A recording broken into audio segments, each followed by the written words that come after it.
ఎట్లున్నది ఇది? నీళ్ళు పోతానే ఇంకా 4 గుమ్ములు పోతాయి. 4 గుమ్ములు పోతున్నాయా? ఎట్లా అనిపిస్తుంది? సూపర్. ఎవరు కట్టిరా అది?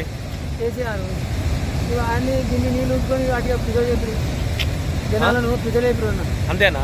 మరి ఎండాకాలం నీళ్ళు ఎందుకు ఇవ్వలేదట? వాళ్ళకి అవగాహన లేదు. అవగాహన లేదు. ఈ నీళ్ళు పంపితే పొలాలు పండుతాయని వాళ్ళకి తెలియదా? రైతు బిడ్డ కాదు. అంతేనా?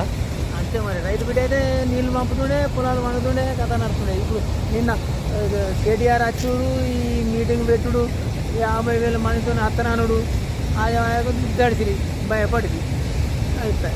ఇప్పుడు ఏం చెప్తావు మరి? ఇంకేం చేసుకుని చేసేదేమున్నది ఇంకంతే. సంబరం అవుతుందా నీళ్ళు వస్తున్నాయని? సంతోషం. జనాలు అందరూ సంతోషపడతారు.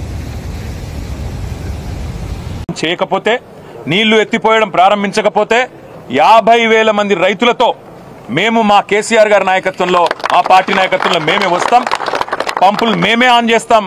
రైతులకు ఎట్లా నీళ్ళు ఇయ్యాలో చూపెడతామని చెప్పి కూడా మా పార్టీ తరఫున చెప్తా ఉన్నాం.